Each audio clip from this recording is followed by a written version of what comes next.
A drunk text to the wrong number. A Korean mafia boss who doesn't believe in coincidence. And a photo taken outside her apartment at 2 a.m. that changed everything. What started as a mistake became the most dangerous and passionate connection of her life. But when he showed up at her door, nobody could have predicted what would happen next. Before we continue, if you want to know how one wrong text message turned into a life-or-death love story that shook the entire underworld, smash that subscribe button and turn on all notifications, because what happens next will leave you absolutely speechless. Some mistakes change everything. Ariella Cole had endured another soul-crushing 12-hour shift at Metro General Hospital.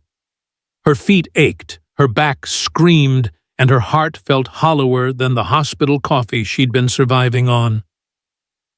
When she got home to her tiny apartment, her roommate Destiny was already out for the night. Ariella poured herself a generous glass of wine, then another, and another. She thought about Michael, the guy from the gym with the perfect smile who'd given her his number 3 weeks ago.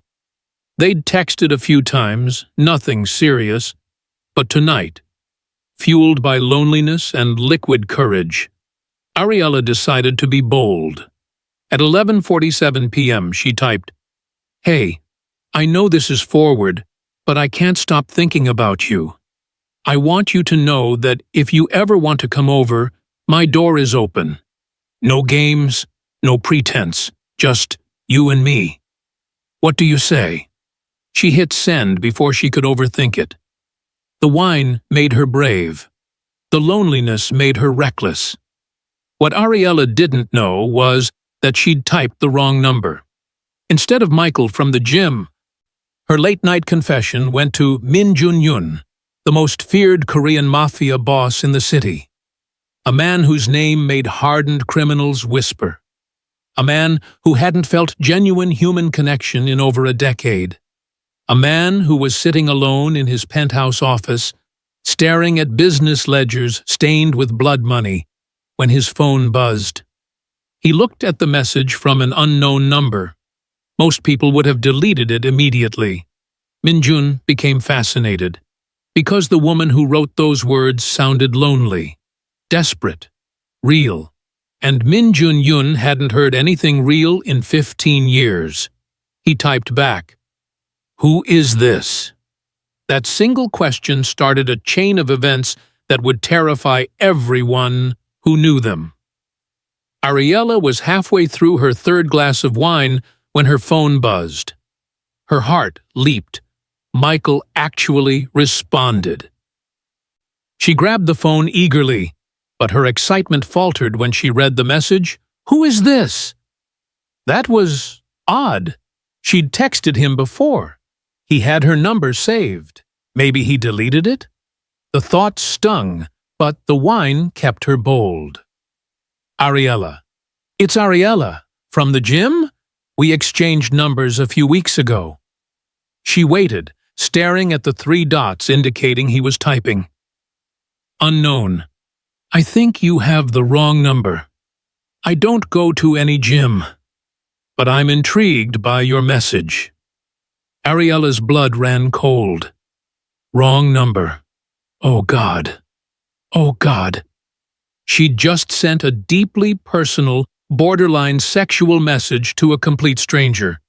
Her fingers flew across the screen. "Ariella, oh my God, I'm so sorry. That was meant for someone else. Please delete that message. I'm mortified." "Unknown. Don't be. It was honest. Refreshing, even."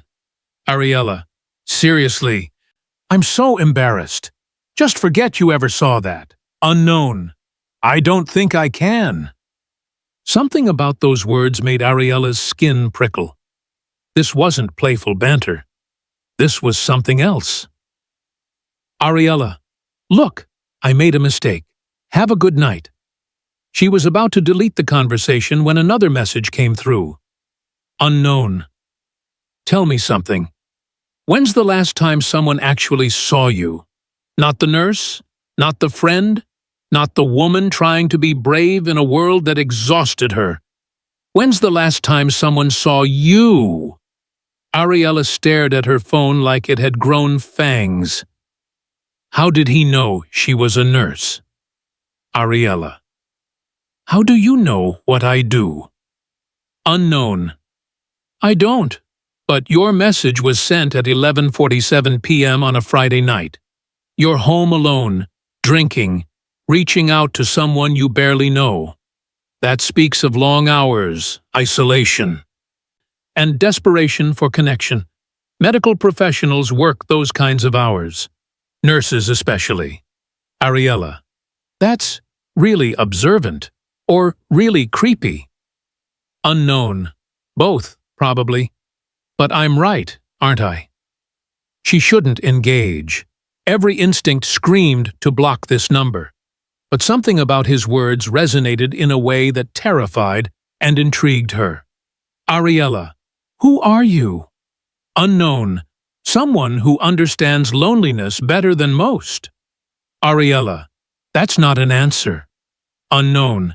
It's the only one that matters right now. Tell me, Ariella from the gym. What are you running from? Ariella. I'm not running from anything. Unknown. Everyone's running from something. I run from the weight of expectations, from the violence my life demands, from the fact that I'm surrounded by hundreds of people and still completely alone. What about you? This was insane. She was having a therapy session with a stranger at midnight. But the wine and the loneliness made her honest. Ariella.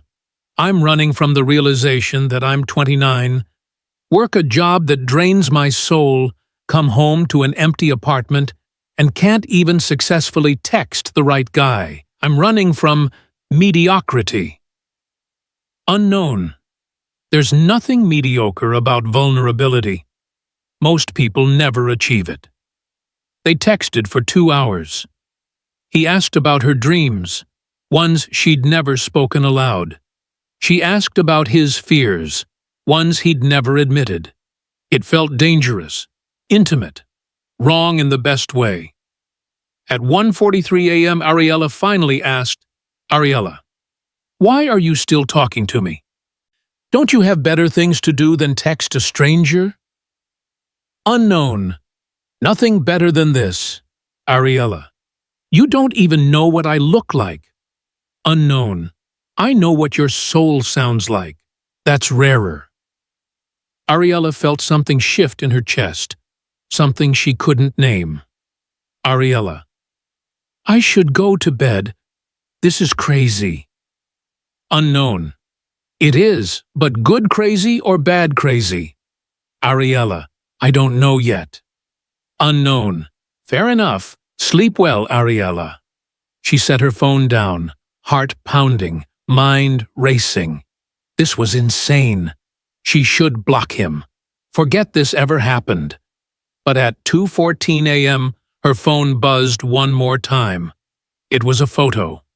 Ariella opened it, and her entire world tilted. It was her apartment building, taken from across the street, right now. Below the image, one message, unknown, sweet dreams. Here's a question for you. If a stranger showed up outside your home in the middle of the night, would you call the police? Or would curiosity kill the cat? Keep watching, because Ariella's decision will shock you. Ariella's hands shook so violently, she nearly dropped her phone. He was outside. Right now. Every horror movie warning, every true crime podcast lesson, every instinct for self-preservation screamed at her to call 911. Instead, she typed, Ariella, are you threatening me? Unknown. No, I'm showing you I'm real. Ariella. You're showing me you're a stalker. Unknown. If I wanted to hurt you, I wouldn't announce my presence. I'd be inside already. The calm certainty of those words was somehow more terrifying than an outright threat. Ariella. What do you want from me? Unknown. To meet you. Tomorrow. Public place. Your choice. Ariella. You're insane. Unknown. Probably, but you're still reading my messages instead of blocking me. He was right. Why was she still engaging? Ariella. If I agree to meet you, will you leave me alone tonight? Unknown. Yes, but I don't think you'll want me to leave you alone after. Ariella. That's incredibly arrogant. Unknown. It's honest. Tomorrow, 6 p.m. Pick the place and send it to me. I'll be there. Ariella looked at the photo of her building again. He was out there somewhere in the darkness, waiting for her answer. Ariella. Bluebird Cafe, downtown. It's crowded and public. Unknown. Perfect. See you then, Ariella. She waited for more messages. None came. Ariella ran to her window and peeked through the blinds. The street below was empty, except for a few parked cars. No one visible. Where did he go? She didn't sleep at all that night. The next morning, Destiny found Ariella staring at her phone with dark circles under her eyes. Girl, you look like death. What happened? Ariella told her everything. Destiny's eyes went wide. Are you out of your mind? He stalked you. You need to call the police. And tell them what? A guy I texted by accident responded and sent a photo. I technically initiated contact. Ariella, this is how people end up on Dateline. She met a stranger from a wrong number text, and her body was never found. It's a public cafe, broad daylight. What's he going to do? I'm coming with you, Destiny declared, hiding at a nearby table, armed with pepper spray. Des, non-negotiable. If you're doing this insane thing, I'm back up. At 5:45 p.m., Ariella sat in a corner booth at Bluebird Cafe. Palms sweating, heart racing. Destiny was 3 tables away, pretending to read a magazine, but watching like a hawk. At exactly 600 p. Cafe door opened. Min Jun-yun walked in. Ariella's breath caught. He was nothing like she'd imagined, and exactly what she'd feared. Tall, impeccably dressed in a black suit that probably cost more than her monthly rent. Sharp features, dark eyes that seemed to catalog everything in the room instantly. He moved with the confidence of someone who'd never been told no in his life. His gaze found her immediately. He walked to her table, and Ariella noticed something chilling. Every person he passed instinctively moved out of his way. Not obviously, but subtly, like animals sensing a predator. Ariella. His voice was smooth, accented, dangerous. How did you know it was me? You're the only person in this cafe who looks terrified and excited simultaneously. He sat across from her without asking. I'm Min Jun. What do you want from me?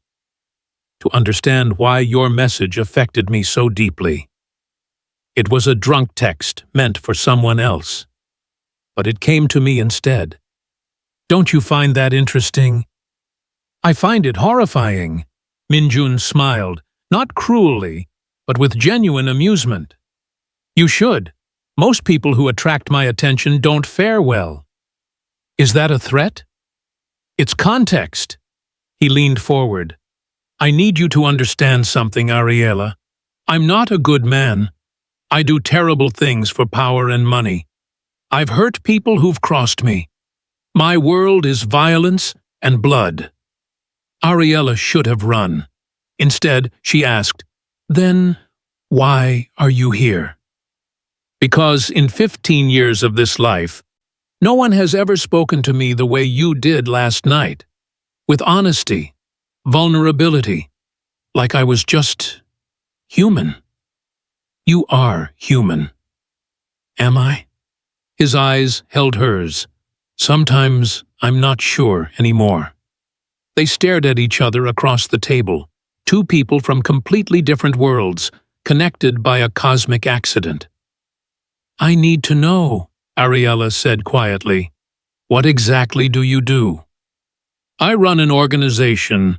We control imports, exports, certain enterprises the government frowns upon." "You're a criminal." "I'm Korean Mafia," he corrected matter-of-factly. "There's a difference." The words hung in the air like a grenade. Ariella should have stood up, walked away, called the police. "Why tell me the truth?" she asked instead. "Because lying to you feels wrong. You don't even know me. I know enough. You work yourself to exhaustion helping people. You're kind to strangers. You're brave enough to send honest messages to men you barely know. You drink wine alone on Friday nights because you're too tired to go out, but too lonely to enjoy the solitude. You got all that from one text? I got all that from the way you write, the words you choose, the vulnerability you hide behind casual language." Minjun tilted his head. "Am I wrong?" "No," Ariella admitted. "You're not. Have dinner with me. I'm having coffee with you right now. Real dinner. My restaurant. Private room. I want to talk to you without you looking at the exits every 30 seconds. Your restaurant? I own several. This one is secure, discreet, and the food is exceptional." "What makes you think I'd say yes?" Minjun stood, pulled out a business card, and set it on the table. "Just a phone number. Nothing else." "Because you're as curious about me as I am about you, and that terrifies both of us." He buttoned his jacket. 8 p.m. Address will be texted to you. If you don't come, I'll understand. But I hope you do. He walked out, leaving Ariella staring at the card. Destiny rushed over the second he was gone. "Girl, who the hell was that?" "Trouble," Ariella whispered. "You're not actually going to dinner with him." Ariella looked at her best friend. "I think I am." At 7:55 p.m., Ariella stood outside an unmarked restaurant in an upscale part of downtown she rarely visited. The door was solid black. No sign, no windows, just an address. She knocked. A tall Korean man in a suit opened it immediately. "Ms. Cole? How did you—" "Please come in. Mr. Yoon is expecting you." The interior was stunning. Dark wood, dim amber lighting, traditional Korean art on the walls, but completely empty. No other diners. "Where is everyone?" Ariella asked as she was led through the main dining room. Mr. Yoon reserved the entire restaurant for the evening. The entire restaurant. They reached a private room separated by rice paper screens. The guard, because that's clearly what he was, slid the door open. Minjun sat at a low table, looking relaxed in an open-collar black shirt. He stood when she entered. "You came." "Against my better judgment." The hallmark of all good decisions. He gestured to the cushion across from him. "Please." Ariella sat, acutely aware of how intimate this felt. Just the two of them in this private space. "I ordered a tasting menu. Traditional Korean dishes. If you have any allergies—" "I don't." "Good." For a moment, they just looked at each other. "I need to ask," Ariella finally said.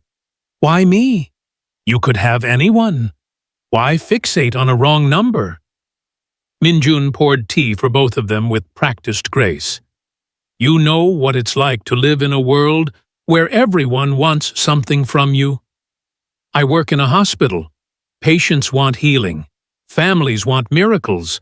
Administration wants productivity. So yes. Then you understand why your message was revolutionary. You weren't asking for anything. You were offering something, yourself, honestly, with no agenda. Do you know how rare that is in my world?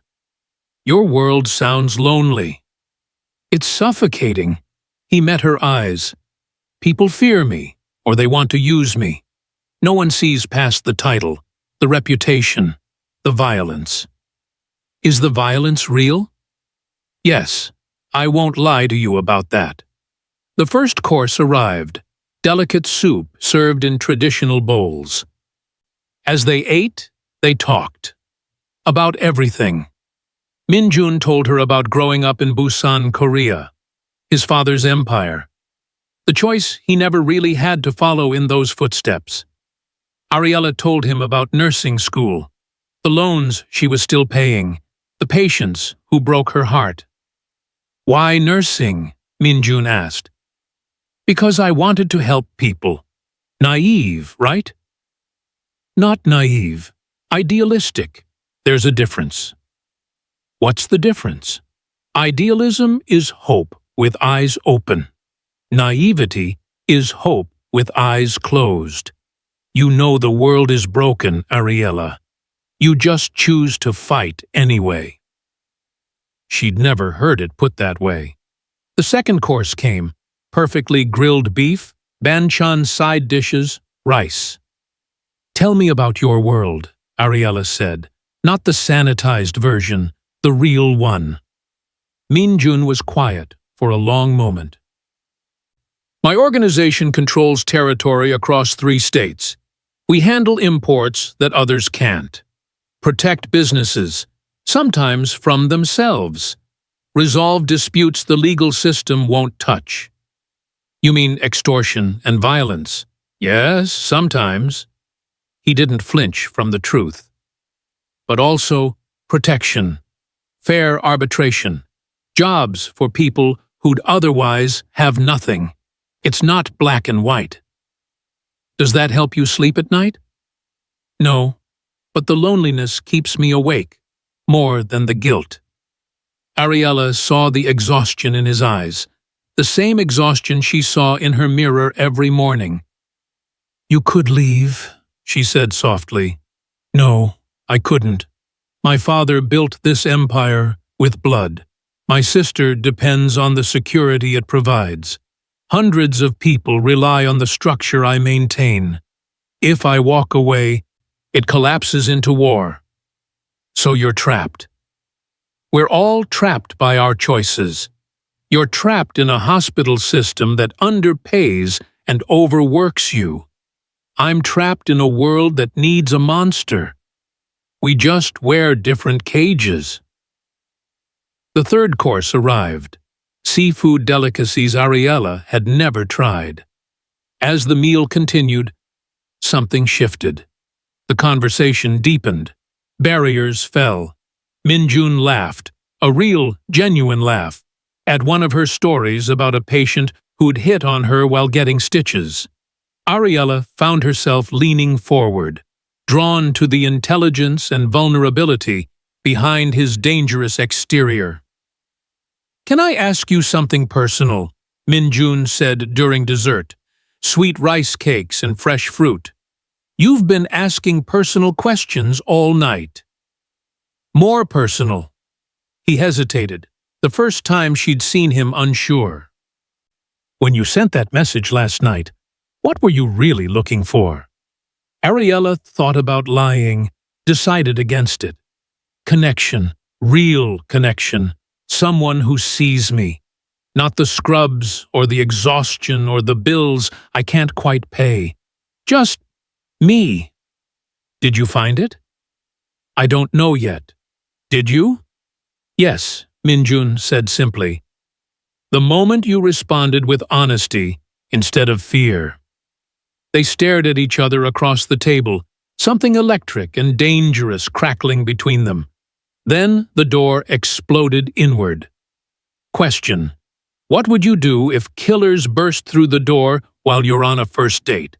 Because what happens next will leave you breathless. Everything happened in 3 seconds. 1. 3 men in black burst through the rice paper screens, guns drawn. 2. Minjun's hand shot across the table, grabbed Ariella's wrist, and yanked her sideways as the first shots fired. 3. The low table flipped, and Minjun's body covered hers as the room erupted in gunfire. Ariella's ears rang. Her heart hammered.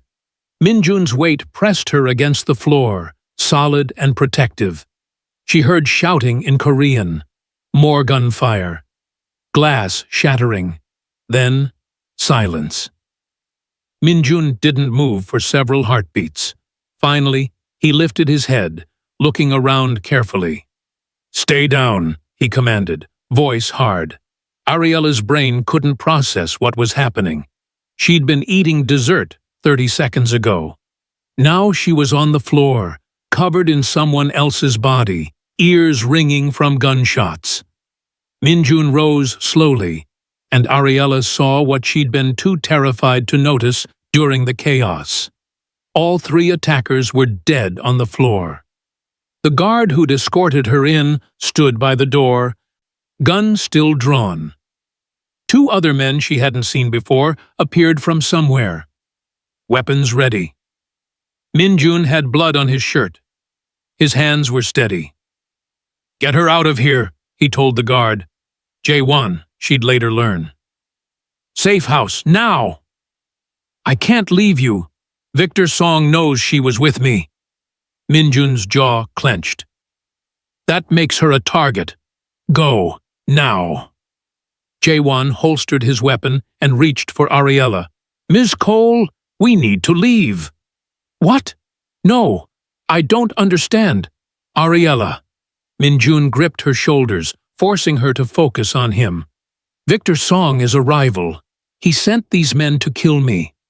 They failed, but now they know you were here with me. That puts you in danger. I don't even know you. They don't care.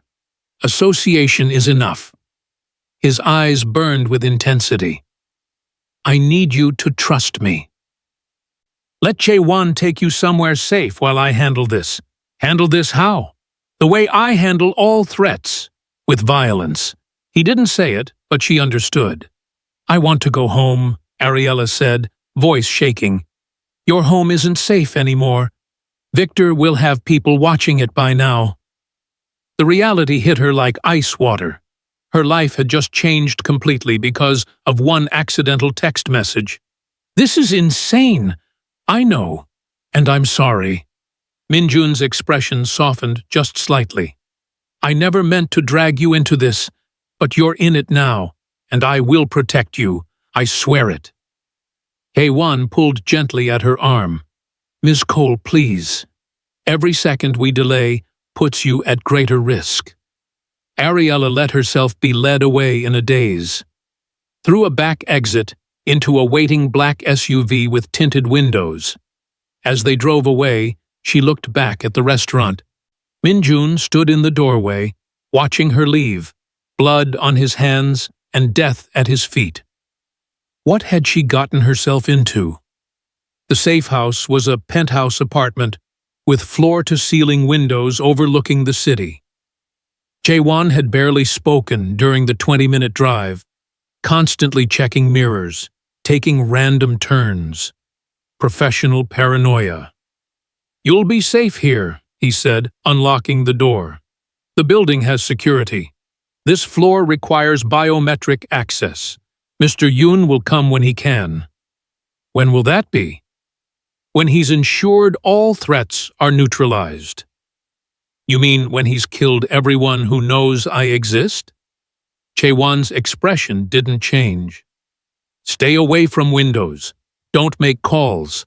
Don't post on social media. Someone will bring you clothes and necessities within the hour." Then he left, and Ariella was alone. She sank onto the leather couch, hands shaking, mind racing. 3 men had tried to kill her tonight.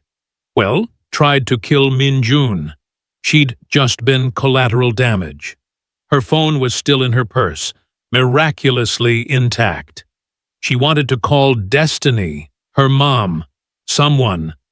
But Jaewon's warning echoed. Don't make calls.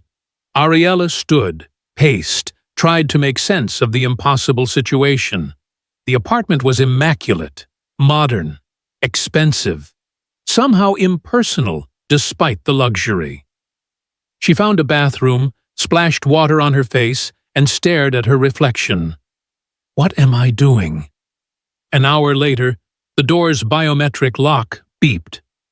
Ariella grabbed the nearest thing resembling a weapon, a decorative vase, and held it like a bat. Minjun entered. He'd changed clothes. The blood was gone, but the exhaustion in his eyes remained. "You can put down the vase," he said gently. Ariella lowered it slowly. "Did you kill them?" "Victor Song's men? Yes." "All of them?" "The ones who knew about you." The casual way he admitted to mass murder should have horrified her. Instead, she just felt numb. "I need you to understand something," Minjun continued, moving toward her slowly, like approaching a spooked animal. "What happened tonight was my fault. I was careless. I wanted so badly to spend time with you that I ignored security protocols. So, this is my fault." "No!" His voice was sharp. "This is never your fault. You sent a text message. That's all. Everything that followed, my obsession, my selfishness, my decision to involve you in my world, that's on me. I could have said no to dinner. You should have said no. I'm glad you didn't. But you should have." He ran a hand through his hair, the first nervous gesture she'd seen from him. "Ariella, I need to ask you something, and I need complete honesty." "Okay. Do you want to leave? Right now.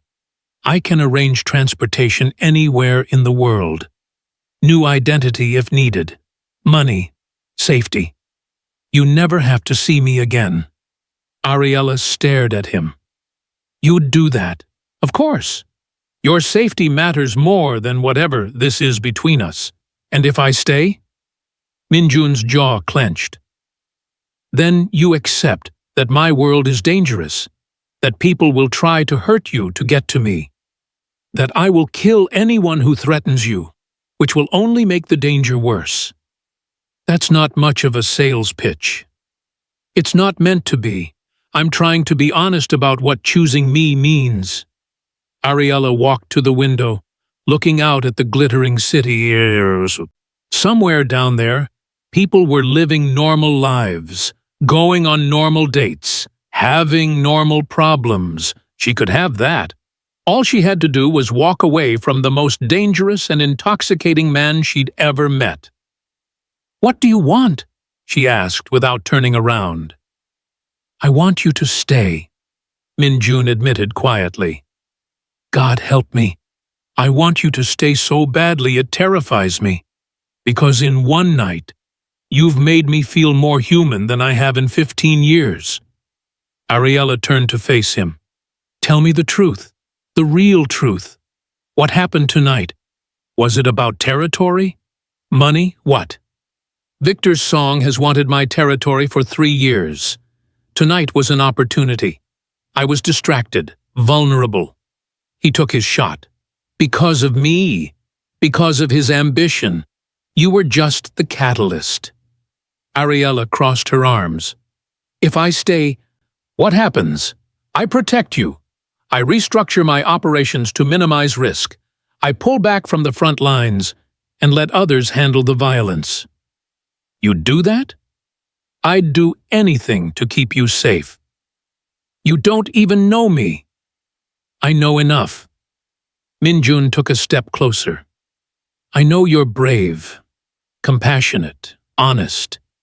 I know you see people, really see them, in a way most don't. I know your presence makes me want to be better than the monster I've become." "That's not fair," Ariella whispered. "Putting that responsibility on me. You're right. It's not." He stopped a few feet away, giving her space. "So I'm not asking you to fix me. I'm asking if you're willing to let me try to fix myself. With you nearby, reminding me what it feels like to be human." Ariella felt tears prickling her eyes. This is crazy. Completely insane. I should run. Probably. But I don't want to. Minjun's expression cracked, vulnerability flooding in. Neither do I. They stood there, two broken people drawn together by cosmic accident, staring at each other across an impossible gap. If I stay, Ariella said slowly, we do this right. No more secrets, no more surprises.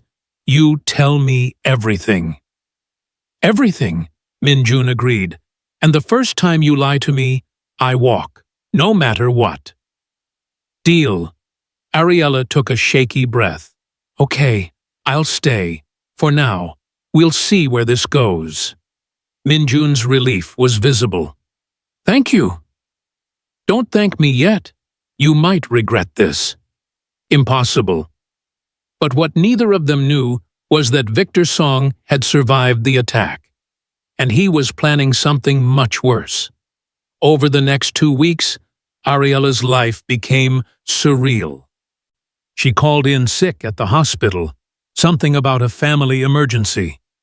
Destiny was frantic until Ariella finally broke protocol and called to say she was safe, but couldn't explain yet. Minjun kept his promise. Every morning over breakfast, he'd tell her about his operations, what he did, who he dealt with, the moral compromises he made. Never sugarcoating, never justifying, just honesty. Ariella learned that Minjun's organization wasn't the cartoonish villainy of movies. It was complicated, gray. Sometimes they protected vulnerable businesses from extortion by worse criminals. Sometimes they smuggled goods that hurt no one. Sometimes they did terrible things. He never asked her to approve, just to understand. In return, Ariella told him about her life, the student loans crushing her, the patience she'd lost, the exhaustion of caring so much in a system designed to burn you out. They spent nights talking on the penthouse balcony, Minjun teaching her about Korean culture, Ariella teaching him about soul food. They laughed. They argued. They slowly, carefully, began to trust each other. But the shadow of Victor Song hung over everything. He's planning something, Chaewon warned during one of his daily security briefings. Our sources say he's been quiet since the restaurant. Too quiet. Meaning? Minjun asked. Meaning he's coordinating something big. Ariella watched the tension in Minjun's shoulders increase with each passing day. On day 16, everything exploded. Minjun was in a meeting with his lieutenants when his phone rang. A number he didn't recognize. He answered. Yes, Mr. Yoon. The voice was cultured, mocking. Victor Song. I hope I'm not interrupting anything important. Minjun's blood went cold. How did you get this number? I have resources, but I'm not calling to chat about logistics. I'm calling to make you an offer. I'm not interested. Oh, I think you will be. You see, I know about Ariella Cole, 29 years old, nurse at Metro General, best friend named Destiny, mother in Cleveland. A good woman, Mr. Yoon. Too good for someone like you. Every muscle in Minjun's body went rigid. If you touch her, I won't. Not if you cooperate. I want your territory. All of it.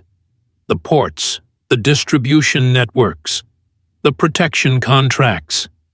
Sign them over to me, and Ms. Cole lives a long, happy life. And if I refuse, then I'll kill everyone she's ever loved. Slowly, starting with her mother.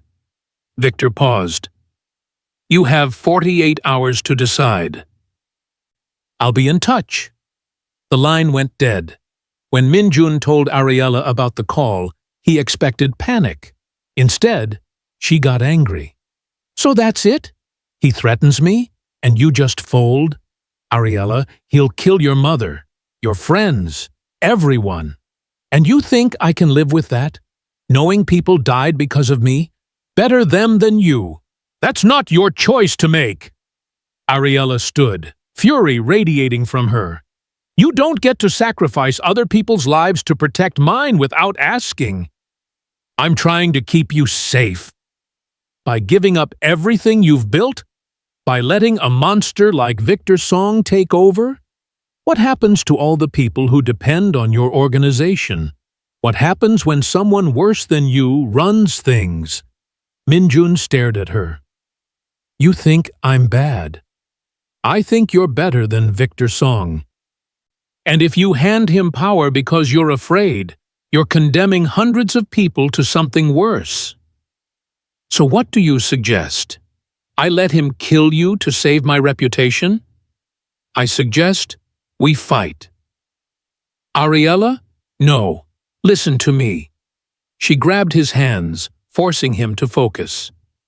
You said you wanted to be better, that I reminded you of your humanity. Well, here's your chance. Don't let him terrorize us. Don't give him power over our lives. Fight back. If we fight, people die. People are dying anyway. At least this way, we choose who we become in the process. Minjun had never met anyone like her. Anyone with this much courage. This much fire. You're asking me to start a war. I'm asking you to stand up. There's a difference. He pulled her close, resting his forehead against hers. If anything happens to you, it won't. Because we're going to be smart, strategic, and we're going to end Victor Song's threat permanently. How? Ariella smiled, fierce and determined. We use his ego against him. He thinks I'm your weakness. Let's make him believe it. The plan was insane. Ariella would be the bait. Visible, vulnerable, going about her normal life while Victor's people watched. Absolutely not, Jaewon had said when Minjun presented the idea. It's the only way, Minjun countered. Victor won't move while he thinks I'm hiding her. But if she's exposed, he'll make his play. We'll be ready. And if you're not? If we miss someone? We won't. They spent 3 days preparing. Extra security disguised as normal people, tracking devices sewn into Ariella's clothes, escape routes planned down to the second. Minjun barely slept, running scenarios, imagining every possible way this could go wrong. On the 4th day, Ariella returned to her apartment. Destiny nearly tackled her. Where have you been? I've been worried sick. I know. I'm sorry. I'll explain everything, but right now, I need you to trust me. Trust you? Girl, you disappeared for 3 weeks. Ariella told her an edited version, left out the mafia parts, emphasized the complicated relationship angle. Destiny wasn't buying it. This is about that man from the cafe, isn't it? It's complicated. Complicated is his favorite restaurant. This is something else. Something dangerous. I know what I'm doing. Do you? Because you look terrified. Ariella was terrified, but also determined. Victor's men found her within hours, 2 cars following at a distance. A woman in a coffee shop staring too long. A man on the corner who appeared in 3 different locations throughout the day. Minjun tracked it all from a surveillance van 2 blocks away, Jaewon coordinating the response. They're setting up for a grab, Jaewon reported. Probably tonight or tomorrow morning. Where? Most likely her apartment, or on her way to work. Then we'll be ready. That night, Ariella went home as planned. She showered, ate dinner, pretended everything was normal.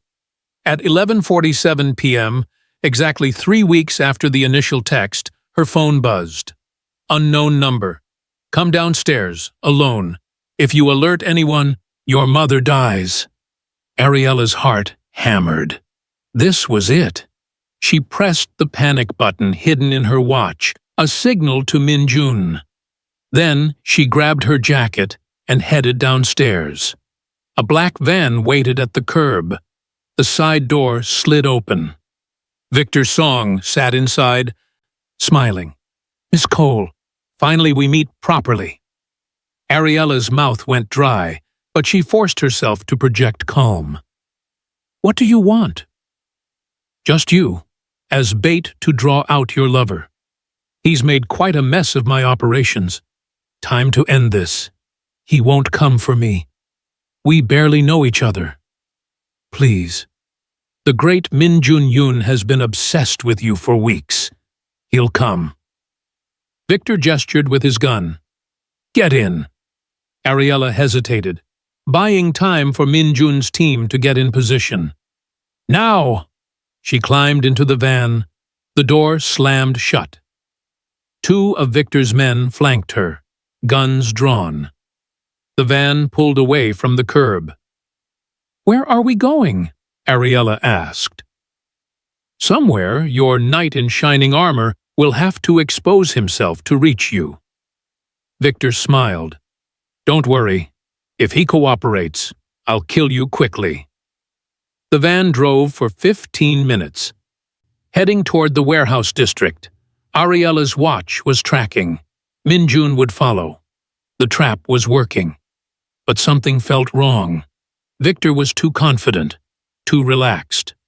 "You know he'll kill you," Ariella said. "Min-jun doesn't negotiate." "Neither do I. That's why I've planned for every contingency." Victor leaned forward. "You really think I don't know about the tracker in your clothes? The security team following us? I've been in this business 20 years, Ms. Cole. I know when I'm being baited." Ariella's blood ran cold.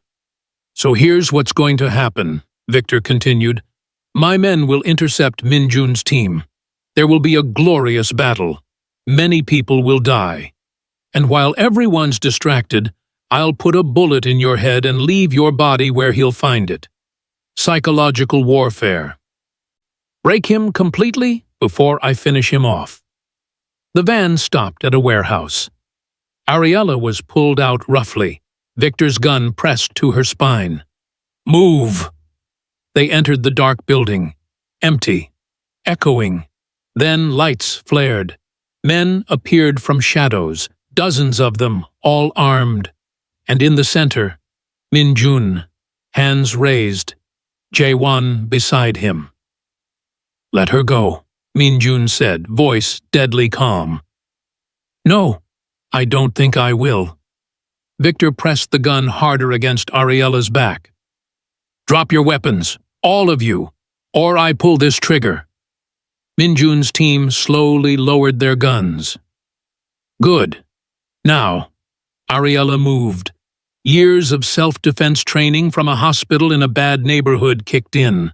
She dropped her weight, twisted, drove her elbow into Victor's throat. The gun went off, bullets smashing into concrete. Then chaos erupted. Min-jun was moving before the echo faded. Jae-won had a weapon out. Victor's men were firing. Ariella dove for cover behind steel drums. Gunfire exploded around her. She saw Min-jun fighting, brutal, efficient, terrifying, every movement precise, every shot lethal. Jae-won covered the left flank. Other team members engaged from multiple positions. Victor was scrambling for his gun, wheezing from Ariella's strike to his throat. Min-jun reached him first. No words, no bravado. Just cold justice. One shot. Victor's song dropped. The silence after violence is always strange. Ariella's ears rang. Smoke hung in the air. Bodies littered the warehouse floor. All Victor's men. Min-jun's team had won. Barely. Jae-won was calling someone. Cleanup crew, probably. Other men were securing the perimeter. Min-jun walked to Ariella, checking her for injuries. "Are you hurt?" "No." Terrified, but not hurt. He pulled her into his arms, holding tight. She felt him shaking. "Don't ever do that again," he whispered. "Which part?" "Any of it. All of it. You could have died, but I didn't. We won." "At what cost?" Min-jun pulled back, eyes haunted. "This is my world, Ariella. This is what staying with me means. Violence, death, fear. I know." "Do you, really?" Ariella cupped his face. "I watched you kill a man tonight. I should be horrified, traumatized, but all I feel is relief that we survived, that you're okay, that we can still have a future." "What kind of future can we possibly have?" "Whatever kind we want." 6 months later. Min-jun kept his word. He restructured his organization, promoted Jae-won to handle day-to-day operations, and stepped back from the violence. It wasn't clean. There were challenges, rivals who thought he'd gone soft, internal disputes about leadership. But Jae-won was more than capable, and the organization adapted. Min-jun opened a legitimate security consulting firm. Turned out, years of criminal strategy translated well to corporate security. Ariella returned to nursing part-time and started teaching self-defense classes on the side, something she'd discovered a passion for during her ordeal. They got an apartment together, nothing fancy, just normal. Destiny eventually met Min-jun properly and grudgingly admitted he wasn't as terrible as she'd feared. "Still don't trust him completely," she told Ariella, "but he makes you happy. That counts for something." Ariella's mother took more convincing, but when Min-jun flew her out to visit and spent 3 days being charming and respectful, even she softened. "He's dangerous," she'd warned Ariella privately. "I know. But he loves you. I can see that." "I love him too." On a Friday night, exactly 6 months after the warehouse battle, they stood on the balcony of their apartment overlooking the city lights. "Do you ever regret it?" Min-jun asked softly. "The text, meeting me, everything that followed?" Ariella leaned against him, feeling his warmth, his steady heartbeat. "Not even for a second. I ruined your life. You saved it. I was drowning in routine and loneliness. You gave me purpose, adventure, love. I gave you nightmares and trauma. You gave me a reason to fight." She turned to face him. "Do you regret it?" Min-jun smiled, the soft, genuine smile he only gave her. Responding to that text was the best decision I've ever made. Even with all the chaos? Especially with the chaos. You showed me I could be more than the monster I'd become.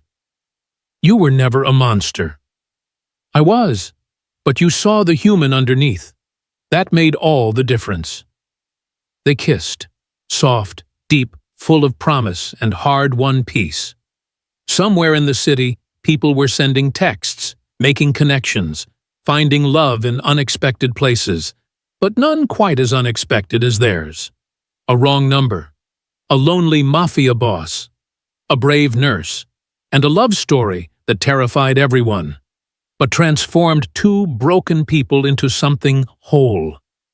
So that's how one drunk text message changed 2 lives forever. Ariella Cole thought she was texting a gym crush. Instead, she found the most dangerous and devoted love of her life. Min-jun Yoon thought he was beyond redemption, but one woman's honest vulnerability showed him he could choose to be better. Their story proves that sometimes the biggest mistakes lead to the greatest transformations.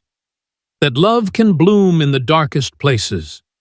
That 2 people from completely different worlds can build something beautiful together, if they're brave enough to try. What would you have done in Ariella's position? Would you have blocked the number immediately? Gone to that first meeting? Let me know in the comments. And if you loved this story of accidental love, mafia danger, and redemption against all odds, smash that subscribe button and hit the notification bell. I have more incredible stories coming your way. Thanks for watching, and remember, sometimes the best things in life happen when you text the wrong number.